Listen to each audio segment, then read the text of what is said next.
ಪ್ರತಿ ವರ್ಷ June 22ರಿಂದ June 26 ಇಡೀ ದೇಶದಲ್ಲಿ ಮುಂಗಾರು ಮಳೆ ಶುರುವಾಗೋ ಟೈಮ್.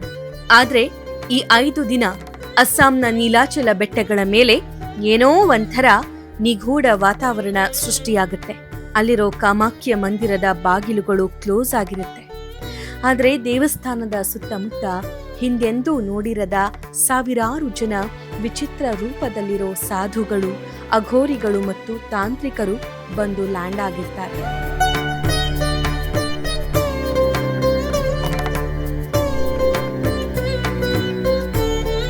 ಎಸ್, ನಾವು ಮಾತಾಡ್ತಾ ಇರೋದು ಅಸ್ಸಾಂನ ಫೇಮಸ್ ಅಂಬುಬಾಚಿ ಮೇಳದ ಬಗ್ಗೆ. ಜನಸಾಮಾನ್ಯರಿಗೆ ಇದು ಕೇವಲ ಒಂದು ಧಾರ್ಮಿಕ ಉತ್ಸವ ಇರಬಹುದು, ಆದ್ರೆ ತಾಂತ್ರಿಕರಿಗೆ ಇದು ವರ್ಷದ ಅತ್ಯಂತ most wanted and most powerful time. ಈ 5 ದಿನಗಳಲ್ಲಿ ಕಾಂಕ್ರೀಟ್ ಪ್ರಪಂಚಕ್ಕೆ ಗೊತ್ತಿಲ್ಲದೆ ಏನೆಲ್ಲ ನಡೆಯುತ್ತೆ. ತಾಂತ್ರಿಕರು ಯಾಕೆ ಇದೇ ಟೈಮನ್ನೇ ತಮ್ಮ ಶಕ್ತಿ ಸಿದ್ಧಿಗೆ ಯೂಸ್ ಮಾಡ್ಕೊಳ್ತಾರೆ? ಬನ್ನಿ ಹೇಳ್ತೀನಿ ಈ ಕಥೆಯಲ್ಲಿ.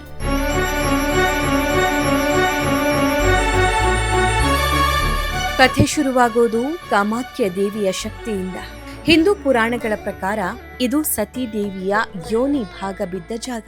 ಅಂದೇ ಸುಪ್ರೀಂ ಫೋರ್ಸ್ ಆಫ್ ಕ್ರಿಯೇಷನ್, ಅಂದ್ರೆ ಸುಪ್ರೀಂ ಸೋರ್ಸ್ ಆಫ್ ಕ್ರಿಯೇಷನ್. ವರ್ಷಕ್ಕೊಮ್ಮೆ ಈ ಜೂನ್ ತಿಂಗಳಲ್ಲಿ ಕಾಮಾಖ್ಯ ದೇವಿ ಮುಟ್ಟಾಗುತ್ತಾಳೆ. ಅಂದ್ರೆ she goes through Har annual menstruation cycle ಅನ್ನೋದು ಇಲ್ಲಿನ ನಂಬಿಕೆ. ಇದನ್ನೇ ಅಂಬುಬಾಚಿ ಮೇಳ ಅಂತ ಕರೆಯೋದು. ಈ 3 ದಿನ ದೇವಸ್ಥಾನದ ಗರ್ಭಗುಡಿಗೆ ದೊಡ್ಡ ಬೀಗ ಹಾಕ್ತಾರೆ. ಯಾರೂ ಪೂಜೆ ಮಾಡಲ್ಲ, ಗಂಟೆ ಬಾರ್ಸಲ್ಲ. ಇವನ್ ದೇವಸ್ಥಾನದ ಒಳಗಡೆ ಯಾರೂ ಹೋಗೋ ಹಾಗಿಲ್ಲ. ವಿಜ್ಞಾನ ಎಲ್ಲಿ ಮುಟ್ಟಿನ ಬಗ್ಗೆ ಮಾತಾಡೋಕೆ ಮುಜುಗರ ಪಡುತ್ತೋ ಅಲ್ಲಿ ಈ ಸನಾತನ ಧರ್ಮ ಪ್ರಕೃತಿಯ ಆ ಸೃಷ್ಟಿಯ ನಿಯಮವನ್ನೇ ಮಹೋನ್ನತವಾಗಿ ಮಹೋತ್ಸವವಾಗಿ ಆಚರಿಸುತ್ತೆ. ಆದ್ರೆ ಟ್ವಿಸ್ಟ್ ಇರೋದೇ ಇಲ್ಲಿ. ನಾರ್ಮಲ್ ಜನರಿಗೆ ದೇವಸ್ಥಾನ ಬಂದಾಗಿದ್ರೆ ತಾಂತ್ರಿಕರಿಗೆ ಮಾತ್ರ ಪ್ರಕೃತಿಯ ರಹಸ್ಯ ಬಾಗಿಲು ಓಪನ್ ಆಗಿರುತ್ತೆ. ಈಗ ಮೇನ್ ಕ್ವೆಶ್ಚನ್, ತಾಂತ್ರಿಕರು ಸಾವಿರಾರು ಸಂಖ್ಯೆಯಲ್ಲಿ ಇಲ್ಲಿ ಯಾಕೆ ಬರ್ತಾರೆ? ಹೇಗ್ ಬರ್ತಾರೆ? ಅವರಿಗೆ ಈ ಟೈಮ್ ಯಾಕೆ ಅಷ್ಟೊಂದು ಇಂಪಾರ್ಟೆಂಟ್? ತಂತ್ರಶಾಸ್ತ್ರದಲ್ಲಿ ಒಂದು ಸಿಂಪಲ್ ರೂಲ್ ಇದೆ ರೀ. ಯಾವಾಗ ಪ್ರಕೃತಿ ತನ್ನ ಅತ್ಯಂತ ತೀವ್ರವಾದ ಸ್ಥಿತಿಯಲ್ಲಿರುತ್ತೋ ಆವಾಗ ಕಾಸ್ಮಿಕ್ ಎನರ್ಜಿ ಹೈ ಇರುತ್ತೆ.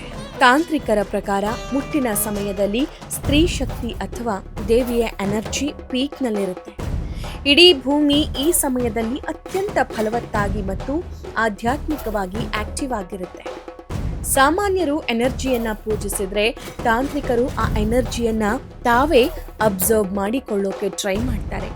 ಇಡೀ ವರ್ಷ ಕಠಿಣ ತಪಸ್ಸು ಮಾಡಿದ್ರೂ ಸಿಗದ ಸಿದ್ಧಿ ಈ ಅಂಬುಬಾಚಿ ಮೇಳದ 5 ದಿನಗಳಲ್ಲಿ ಕಾಮಾಖ್ಯ ಬೆಟ್ಟದ ಮೇಲೆ ಕುಳಿತು ಮಂತ್ರ ಜಪ ಮಾಡಿದ್ರೆ ಸಿಗುತ್ತೆ ಅನ್ನೋದು ಇವರ ನಂಬಿಕೆ. This is like a shortcut to supernatural powers.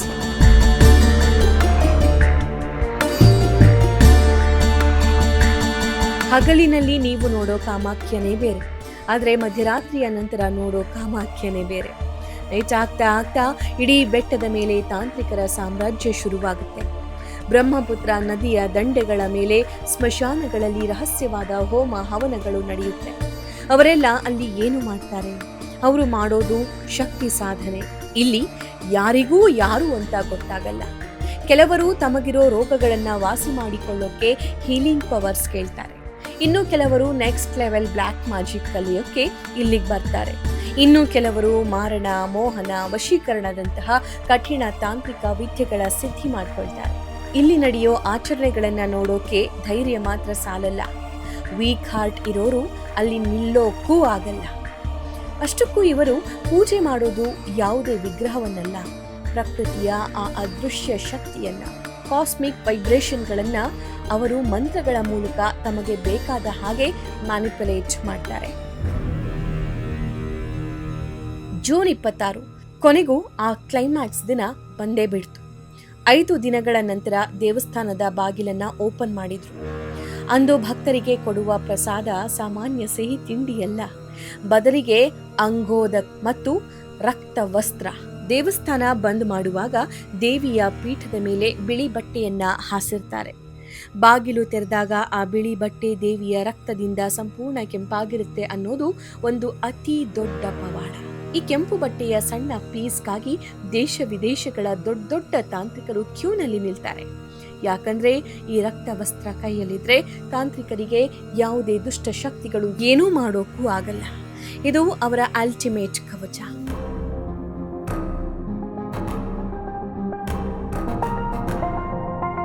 ಇನ್ನು ಇದು ತಾಂತ್ರಿಕ ಸಿದ್ಧಿಗೆ ಬಂದವರಿಗೂ ಅಗ್ನಿ ಪರೀಕ್ಷೆ.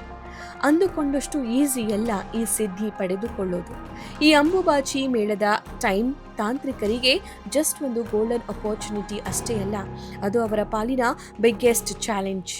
ಯಾಕಂದರೆ ಈ 5 ದಿನಗಳಲ್ಲಿ ಅಲ್ಲಿನ ಕಾಸ್ಮಿಕ್ ಎನರ್ಜಿ ಮತ್ತು ನೆಗೆಟಿವ್ ಪಾಸಿಟಿವ್ ವೈಬ್ರೇಷನ್ಸ್ ಎಷ್ಟು ಹೈ ಇರುತ್ತೆ ಅಂದರೆ, ಒಂದು ಸಣ್ಣ ಮಂತ್ರದ ಉಚ್ಚಾರಣೆ ತಪ್ಪಿದ್ರೂ ಅಥವಾ ಜಪ ಮಾಡುವಾಗ ಮೈಂಡ್ ಡೈವರ್ಟ್ ಆದರೂ ಆ ಎನರ್ಜಿ ಉಲ್ಟಾ ಹೊಡೆದು ತಾಂತ್ರಿಕರ ಮಾನಸಿಕ ಸ್ಥಿತಿಯೇ ಹದಗೆಟ್ಟು ಹೋಗಬಹುದು.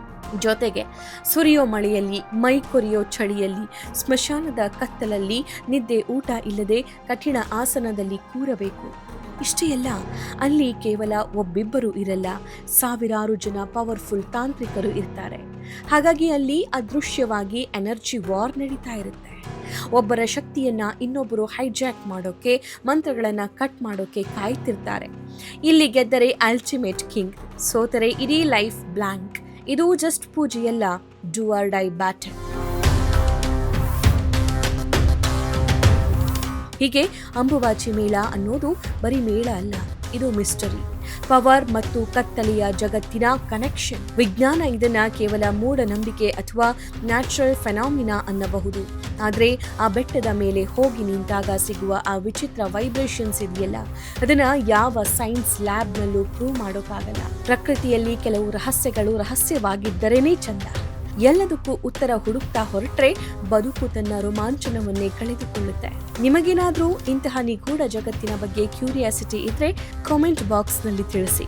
ವಿಡಿಯೋ ಇಷ್ಟ ಆಗಿದ್ರೆ ಲೈಕ್ ಮಾಡಿ, ಶೇರ್ ಮಾಡಿ. ಇಂತಹ ಮತ್ತಷ್ಟು ಇಂಟ್ರೆಸ್ಟಿಂಗ್ ಸ್ಟೋರಿಗಳಿಗಾಗಿ ನನ್ನ ಯೂಟ್ಯೂಬ್ ಚಾನೆಲ್ ಫಾಲೋ ಮಾಡಿ. Thank you. ನಾನು ಸಬಾ ಹಕೀಂ.